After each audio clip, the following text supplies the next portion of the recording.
उधर महाकुंभ में वायरल हुए आईआईटी बाबा अभय सिंह के टीचर सतबीर ने इंडिया न्यूज हरियाणा से खास बातचीत की। इस दौरान उन्होंने कहा कि अभय सिंह ने आध्यात्म का रास्ता अपनाया वो सही लगता है, लेकिन वैराग्य जीवन क्यों अपनाया ये सोचने का विषय है।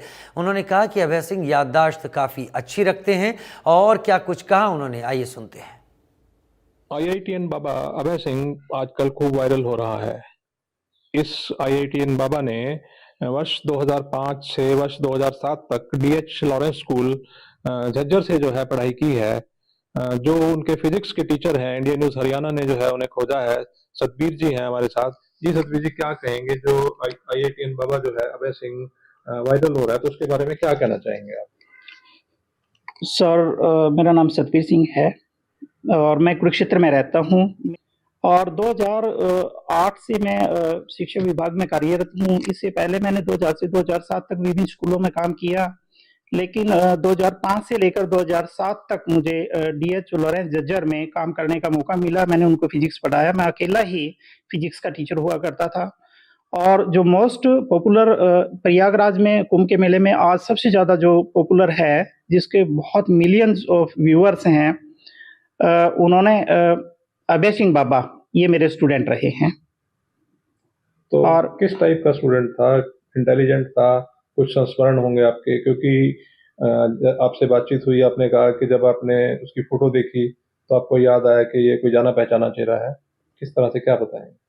हाँ सर, तो जैसे ही ये मेरे संज्ञान में आया कि इस तरीके से ये कौन बाबा है, किस तरीके से है, कहाँ से है, तो मैंने जैसे ही उनकी वो देखी, स्कूल का रिकॉर्ड देखा, तो डीएच लॉरेंस स्कूल के जो मालिक रमेश रोहिला जी होते थे, हमारे उस समय प्रिंसिपल होते थे, तो उनकी वीडियो मैंने देखी। तो इन्होंने 2007 में डीएच लॉरेंस झज्जर से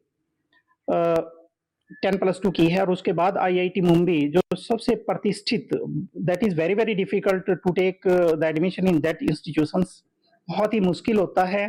तो इंटेलिजेंट था, तभी उसने आईआईटी मुंबई में एडमिशन लिया सर।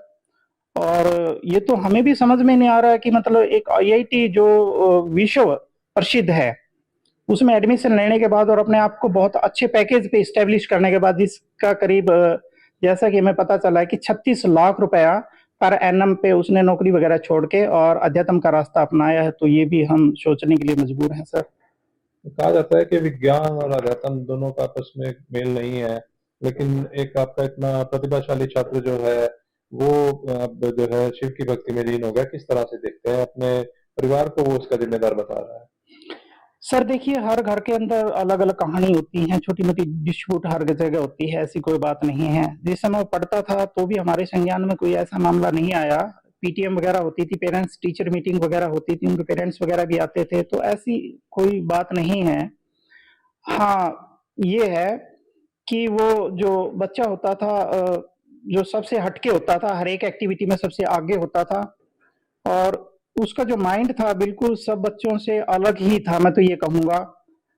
तो उसके बाद फिर अच्छी जगह से उसने आईआईटी से एडमिशन लेने के बाद और आईआईटी पास करने के बावजूद भी जो अध्यात्म का रास्ता लिया है, एक वैराग्य जीवन जी रहा है, तो ये बहुत ही सोचने को मजबूर है। तो आप बताना चाहेंगे, आपका अच्छा स्टूडेंट रहा वो, अच्छे स्टूडेंट की जो है कुछ यादें रह जाती हैं, कोई ऐसा संस्मरण हो जो आप बताना चाहेंगे?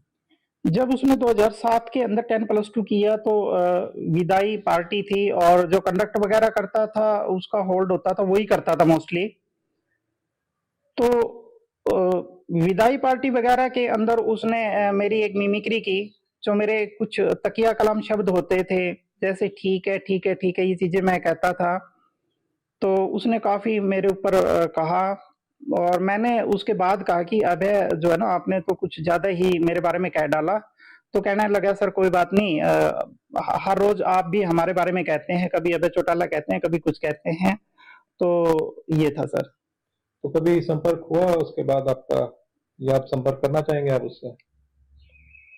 देखो ऐसा सर, जैसे +2 करने के बाद महीने, 2 महीने, 3 महीने की तो अलग बात होती है, उसके बाद मेरा ज़्यादा संपर्क नहीं रहा। लेकिन मुझे बिल्कुल याद था अभय की, उसकी जो फेस था और अभय का मतलब ये कहेंगे कि बिल्कुल बात करने का तरीका, जो इंटेलिजेंट बच्चे होते हैं वो हमेशा ही जो पूरी लाइफ है एक टीचर के माइंड में रहते हैं। तो कहा जाता है कि गुरु गोविंद दो उखड़े का खिला गुफाए। अब आप उसके लिए क्या संदेश देना चाहेंगे, क्योंकि आप उसके गुरु रहे हैं? देखिए सर, मैं इतना बड़ा गुरु नहीं हूँ। वो आज जिस शरण में है, वो एक भगवान शंकर की शरण में है। ये तो एक छोटा-सा गुरु होता है, बहुत सारे गुरु लाइफ के अंदर होते हैं, लेकिन सबसे बड़ा मैं ये मानता हूँ कि आज उसका जो गुरु है, वो भगवान शिव हैं और उसने जो अध्यात्म का रास्ता अपनाया है, वो बहुत ही अच्छा रास्ता है, जो हमारे इस संसार को, जो हमारे ये सामाजिक जीवन जीने लग रहे हैं, जो भौतिकता की तरफ बढ़ने लग रहे हैं, उन लोगों के लिए एक अच्छा संदेश है कि देखो इतनी सुख-सुविधाएँ छोड़ने के बावजूद भी एक अध्यात्म की तरफ बढ़ना बहुत अच्छी बात है सर, ये बहुत एग्जाम्पल है हमारे समाज के लिए। तो देखिए, ये सतबीर जी थे जो कि अभय के जो है गुरु रहे हैं, उनको फिजिक्स पढ़ाई है, उनको फिजिक्स के जो है मर्म सिखाए हैं, और अब इनका ये कहना है कि वो जिस रास्ते पर है, जो अध्यात्म का रास्ता है, वो ठीक है और उस रास्ते पर वो आगे बढ़े, फले फूले। कुरुक्षेत्र से राजीव अरोड़ा, इंडिया न्यूज, हरियाणा।